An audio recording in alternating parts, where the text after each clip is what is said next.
यह चैनल भारतीय समाज में फैली कुरीतियों, अंधविश्वासों और कुप्रथाओं के प्रति समाज में जन चेतना जगाने का कार्य करता है। हमारा उद्देश्य अच्छी सभ्यता और श्रेष्ठ मूल्यों को आम आदमी तक पहुंचाना है। हमारा इरादा किसी भी व्यक्ति, समाज, समुदाय, आस्था या धर्म की भावनाओं को ठेस पहुंचाने का नहीं है। वीडियो में व्यक्त किए गए विचार पूर्ण रूप से वक्ताओं के हैं। चैनल का इन विचारों से कोई संबंध नहीं है। इस चैनल का कार्य केवल सामग्री का प्रसार करना है।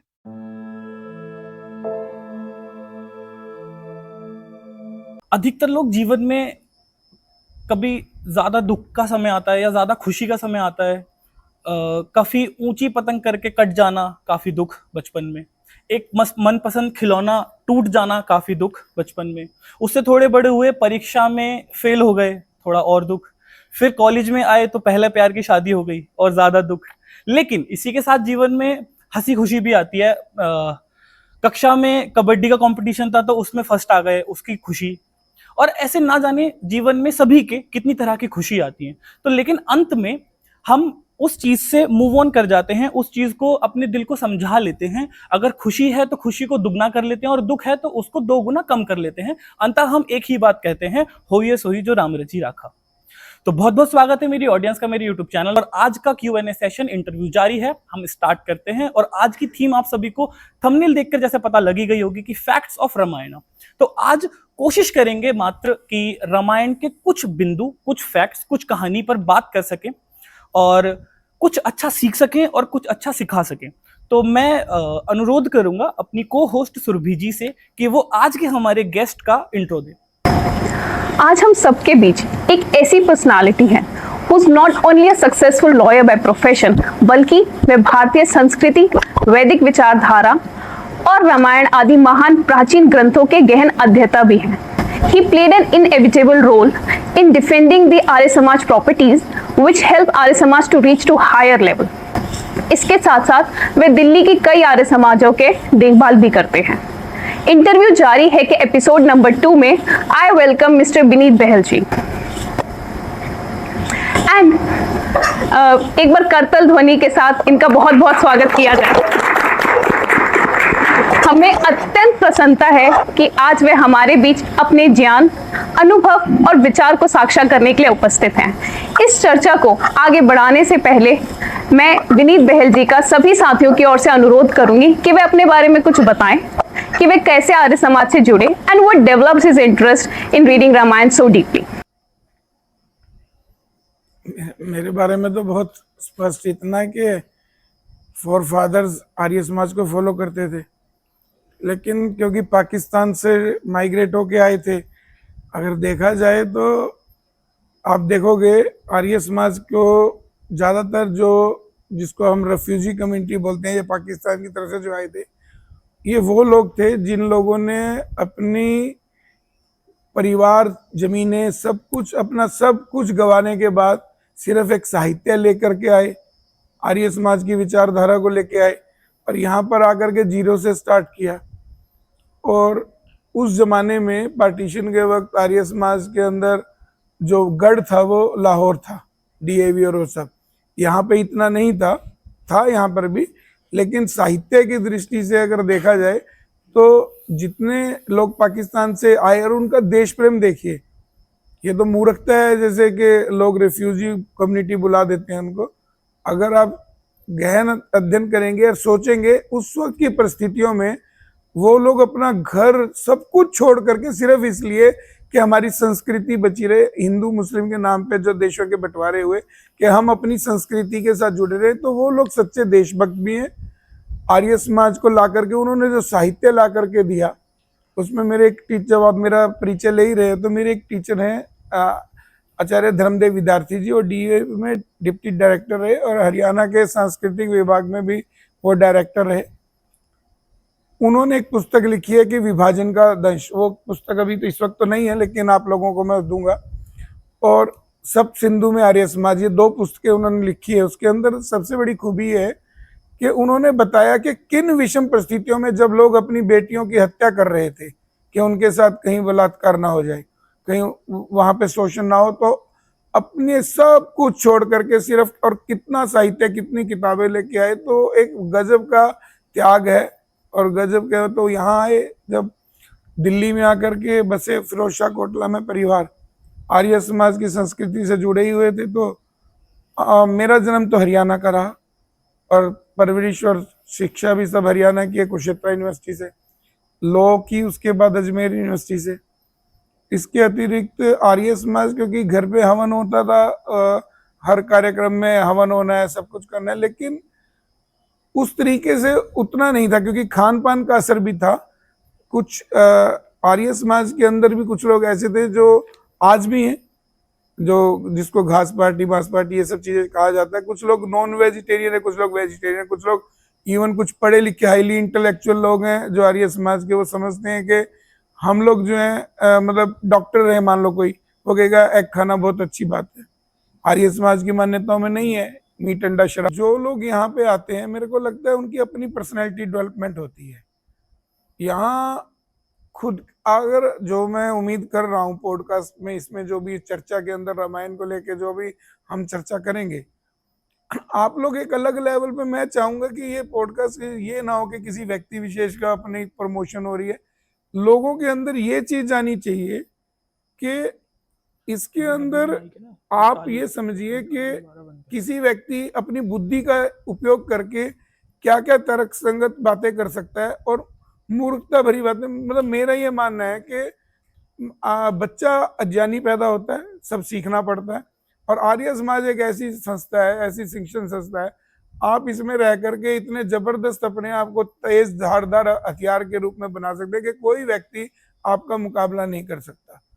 सिर्फ तर्क वितर्क में नहीं, सिद्धांतों में, अपने दिनचर्या के नियमों में आर्य समाज एक पद्धति, शैली, जीवन जीने की एक पद्धति और शैली है, अगर आदमी इसको समझे तो परिचय में ये है कि अभी यहाँ पे दिल्ली में वकालत करें। इसके अतिरिक्त संक्षेप में मैं आर्य समाज कीर्ति नगर, रमेश नगर से जुड़ा, सबसे पहले वहाँ रहता था, फिर कीर्ति नगर में जुड़ा।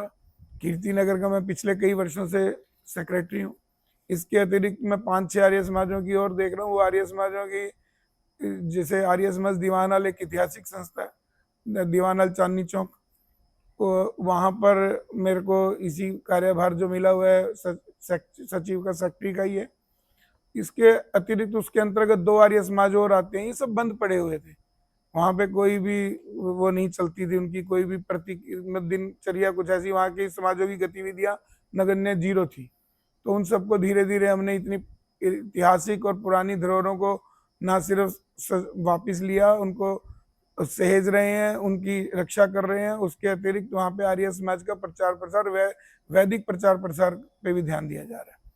इसके अतिरिक्त जो मैं समझता हूँ मुझे सबसे ज्यादा खुशी देता है, वो है आर्य समाज का एक महर्षि दयानंद पब्लिक स्कूल है, मैं उसमें सचिव के पद पे हूँ। तो मुझे बच्चों को देख करके, क्योंकि अब हम बड़ों को नहीं सिखा सकते कोई भी चीज, जो पका हुआ घड़ा आप उसे मोल्ड नहीं कर सकते, कच्चे। तो जो बच्चे हैं, जब मैं वहाँ गया तो वहाँ पे देखा कि बच्चों को आर्य समाज से कोई लेना देना नहीं है, समाज आर्य समाज से संबंधित स्कूल है।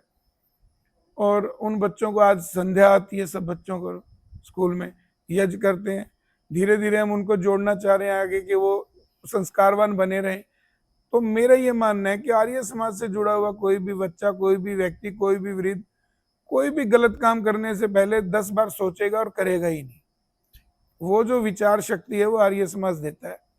तो ये एक परिचय। और इसके अलावा अपना सुबह से शाम तक ज़्यादातर आर्य समाज के ही कामों में समय बीतता है, और वकालत भी करनी है। तो आर्य समाज के बहुत सारे ऐसे मामले हैं जिनको हम देख रहे हैं और कर रहे हैं। तो ऐसा विश्वास है कि बहुत जल्द हम देखेंगे कि आर्य समाज एक बड़ी करवट ले रहा है, और वो बड़ी करवट आप लोगों के रूप में ले रहा है।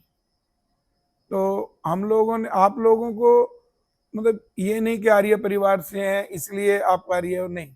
जो भी व्यक्ति है, मैं तो बल्कि ये भी सोच रहा था कि आर्य मीन श्रेष्ठ कहते हैं, और मुसलमान का अगर मतलब, आप, मुझे नहीं पता आप लोगों को कितनों को यहाँ पता है, मुसलमान का मतलब है मुसल्ले ईमान। कोई व्यक्ति अपने ईमान का इतना पक्का हो तो वो मुसलमान। अगर आप ईमानदार हो, आप अच्छे, तो आप भी मुसलमान हो, और वो भी आर्य है, मुसलमान जो है। तो आर्य समाज की स्थापना को लेकर मुसलमानों ने भी बहुत योगदान दिया है महर्षि जी के समय में। तो एक जमाना था और है कि लोग एक दूसरे को समझते थे। आजकल थोड़े से जो ये जिन पाखंडों और कुरीतियों को मिटाने के लिए आर्य समाज आया, वो आज भी एज इट इज है, उल्टा कहीं ज्यादा है। आज आर्य समाज की ज्यादा जरूरत है। तो यही मैं कहूँगा अगला, ताकि आगे। हाँ जी। मैं अपने को होस्ट अभिषेक से रिक्वेस्ट करूंगी कि वह इस इंटरव्यू को आगे बढ़ाएं। फर्स्ट ऑफ ऑल सर, आपने काफ़ी अच्छा स्टोरी बोली, आप काफ़ी इंस्पायरिंग था। काफ़ी कुछ चीज़ें आप कर रहे हैं मल्टीटास्किंग, और इस इंटरव्यू को जारी करने से पहले तो मैं आपसे बस ये पूछना चाहूँगा, आप कैसे हैं? मैं बहुत बढ़िया, मैं हमेशा बढ़िया रहता हूँ। हाँ, ठीक है। आज आपको थोड़ा सा परेशान कर रहे हैं, और तो मैं रामायण से ही आपसे एक क्वेश्चन करना चाहूँगा। जैसे हम हनुमान जी की बात करते हैं, मैं काफ़ी ज़्यादा उनको फॉलो करता हूँ, हनुमान जी को, और उनमें हम देखते हैं कि लोग बोलते हैं हनुमान जी की पूँछ थी और वो वानर थे, बट आर्य समाज कहीं ना कहीं इस चीज़ का अगेंस्ट रहता है या विरोध करता है। वो बोलते हैं कि नहीं, आर्य समाज की कोई सॉरी, हनुमान जी की कोई पूँछ नहीं थी। और इसी में दूसरा क्वेश्चन मेरा ये है कि वो अपना आकार बढ़ा लेते थे, लाइक साइज, हमने देखा है, रामायण में पढ़ा है कि वो अपना साइज बढ़ा लेते थे। तो इसके पीछे का फैक्ट क्या है? फैक्ट मैं आप ही बता दोगे, अभी मैं आप ही के मुंह से निकलवा दूंगा। जी। बहुत सिंपल है। हाँ जी।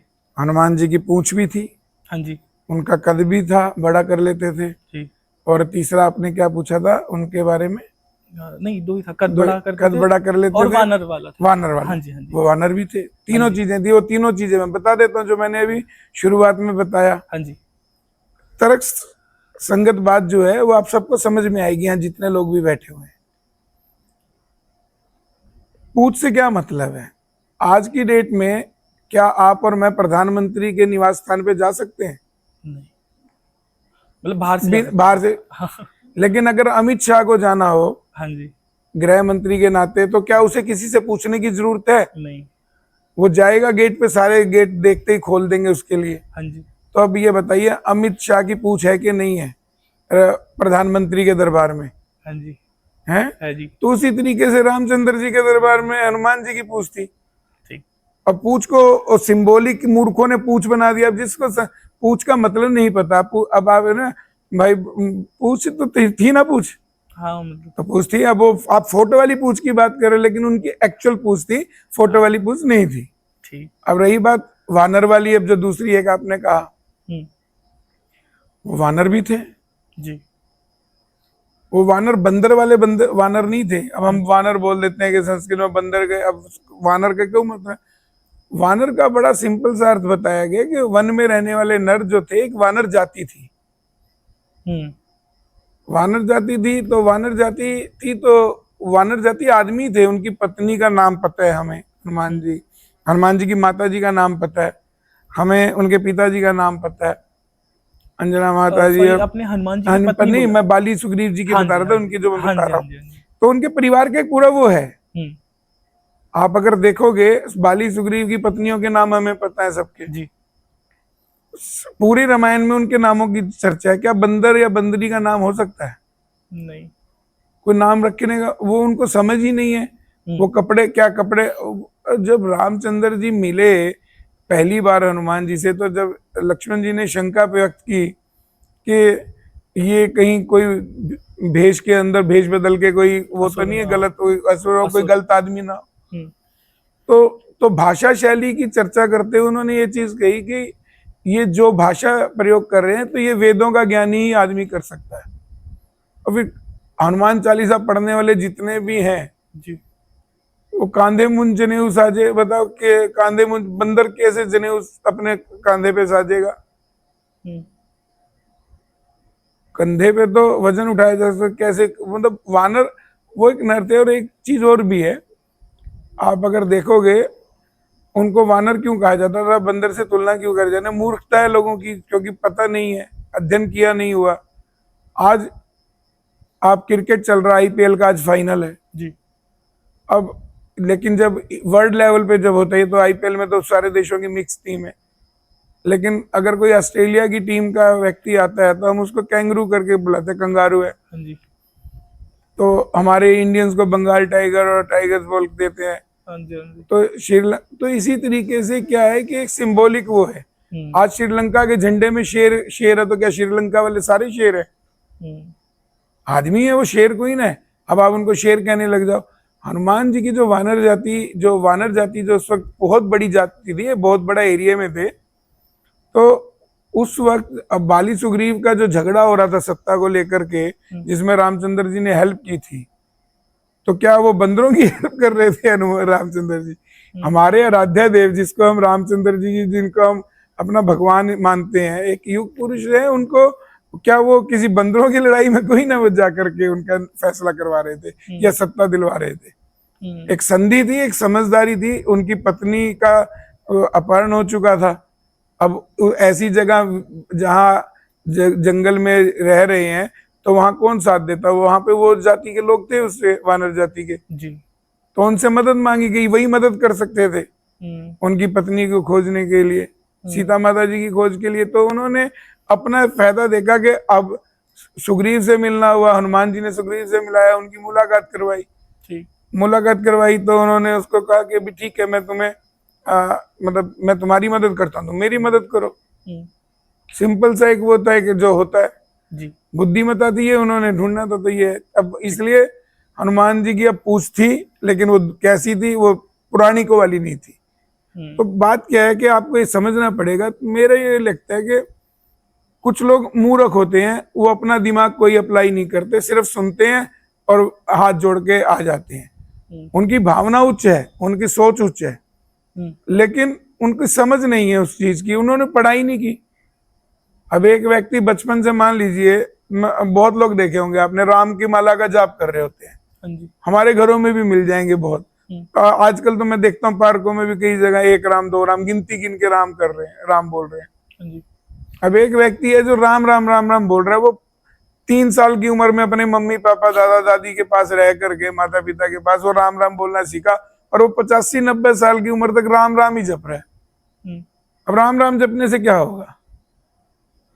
आप लोगों की आस्था होती है सर। आस्था मैं बता रहा हूँ ना, उस आस्था का मतलब ये, आस्था अपने समय, अगर राम जी ने दुनिया की मदद की, हर लोगों की फायदा किया, अगर वही समय मैं सिर्फ जाप करता रहूं जी, राम और एक बच्चा गिनती सीखा, गिनती सीख के उसने जमा घटा सीखा, उसने कैलकुलेशन सीखी, मल्टीप्लाई करना सीखा, उसने बड़ी बड़ी इक्वेशन सॉल्व की, क्वाड्रेटिक इक्वेशन सॉल्व की, बड़े बड़ी पजल्स उसने निकाली, फिर उसने कैलकुलेशंस निकाली। उसने आज जितना साइंस है, आप लोग ये रिकॉर्डिंग जो कर रहे हो यहाँ पे, आपके कैमरे ये किसी ने तो बनाए होंगे ना जी, उसी गिनती के आधार पे होंगे, कितने मेगापिक्सल है इसमें भी, तो कैसे? तो आप जब राम जी का अध्ययन कर रहे हो, राम जी को जप रहे हो, जब उनको फॉलो करने से आपको राम मिलेंगे, उनको जपने से नहीं मिलेंगे। राम जी का चरित्र जो है उसको फॉलो करने से वो मिलेगा।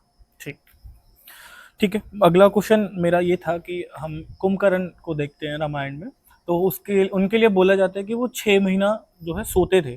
तो इसके पीछे का फैक्ट क्या है कि वो एक्चुअल में ही कोई मतलब ऐसा 6 महीना? देखिए, ऐसा है कि आज हम लोग कई बार चर्चा कर लें किसी आदमी से, मान लो कोई आदमी शारीरिक तौर पे बहुत लिथार्जी हो या कोई उसको एबनॉर्मेलिटी हो, अब वो बहुत विशालकाय बताया गया, ऐसे वो बहुत बड़ा था और सोया रहता था और 6 महीने तक सोता था, फिर 1 दिन के लिए उठता था, फिर 6 महीने सो जाता था। ये भी हो सकता है वो शारीरिक तौर पे ऐसा ताकत तो थी। अब सुमो रेसलर हैं बड़े बड़े, आपने देखे होंगे, अब वो 10-15 मिनट वो लड़ते हैं कि वो हर टाइम कोई ना उनकी जीवन सामान्य है, वो 10 मिनट के लिए लड़ते हैं। अब उनको, एक तो मुझे जो समझ में आता है कि अगर कोई आदमी सोया हुआ है और काफी देर से सोया है, तो एक बड़ी नेचुरल सी चीज है, उसे भूख लगेगी। अगर खाना बनाया गया, खाना बनेगा, खाने की खुशबू से हम लोग भी घर में उठ जाते हैं, सुबह के वक्त या शाम के वक्त, कभी भी दोपहर में खाना बन रहा है।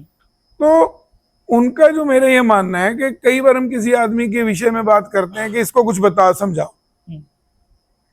तो हम लोग कहते हैं इसको समझाने का कोई फायदा नहीं, जब तक मतलब जब तक इसे समझाएंगे ना काम ही हो जाएगा, या ये सुनेगा ही नहीं। या ये भी हो सकता है कि वो अपनी एक विचारधारा रखते थे। कुंभकर्ण एक अपना समझ, जहां तक मुझे पता है, नींद में से जागने के बाद रावण का और उसका संवाद आता है। संवाद में वो उससे मदद मांगने बात करता है कि मेरे ऊपर ये युद्ध हो रहा है, तो उसने कहा मैं तेरा साथ नहीं दूंगा क्योंकि तूने सीता का हरण किया, किसी दूसरे की पत्नी का अपहरण किया है। अब क्या है कि जो आदमी, उसको पता है मेरा भाई गलत है जी, उसने अपने भाई की मदद नहीं की। वो 6 महीने, मान लो 6 महीने तक या से रखा हुआ, मान लो 6 महीने से रखा हुआ, और उसने उसके भाई की बात नहीं सुनी, उसने अपने भाई की बात ही नहीं सुनी। क्यों? क्योंकि वो जस्टिफाई कर रहा था अपने कंडक्ट को कि मैं गलत आदमी का साथ नहीं दे रहा। अब वो सोया हुआ था। अब मान लो मैं सोया हुआ हूँ, मैं आपकी बात को लेकर के कोई रिएक्शन नहीं कर रहा, मुझे पता है तुम ठीक हो या गलत हो, मैं सोया हुआ हूँ तुम्हारे लिए। तो ये हो सकता है कि 6 महीने तक उसने कोई उसकी बात ना सुनी हो। और महाभारत रामायण के बारे में एक चीज आप समझ लो सब लोग, यहाँ बहुत जरूरी है। यहाँ ये तक भी सवाल उठते हैं रामायण थी नहीं थी, कभी हुई थी नहीं हुई थी, बहुत सारे सवाल हैं। मैं कह रहा हूं रामायण आप मान के चलिए नहीं थी, ठीक, ये कहानी है। हम एक पक्ष ले लेते हैं कि रामायण एक कहानी है, और खुद ये भी आता है कि वाल्मीकि जी ने इसको काव्य बताया, महाकाव्य। अब पहले के जमाने में लिपिबद्ध तो चीजें जो संस्कृत भाषा में आई, उन्होंने अपनी जो भी अपना बोला या करा, लोगों ने कंठस्थ होकर के आगे आगे आगे आगे आती रही। बेसिकली अगर हम कैलकुलेशन करते हैं युगों की और काल की, तो कई बार तो ये कोई विद्वान कहता है कि लाखों साल हो गए रामायण, राम के काल को लाखों वर्ष हो चुके। कोई 10 लाख बताता है, कोई 12 लाख बताता है, 12 लाख वर्ष से ऊपर, कोई 15,000 वर्ष बताता है, कोई 25,000। तो हर एक की अपनी अपनी एक कैलकुलेशन है। सबसे बड़ी चीज क्या है, जो कुंभकर्ण को लेकर के आप उसको अपनी बुद्धिमत्ता से, मैं तो कह रहा हूं आप अपना दिमाग लगाइए। अगर मान लो मैं आपकी नहीं सुन रहा, तो मैं आपके लिए सोया हुआ। तो मेरा ये मानना है कि मुझे ऐसा लगता है कि जो कुंभकर्ण है वो उसने राम का साथ नहीं दिया, और लेकिन जब बात लंका के शायद नागरिकों और उनकी जान पे आई होगी, तो उसने सोचा होगा कि चलिए अब युद्ध में लंका की रक्षा के लिए हो सकता है उसने साथ दिया।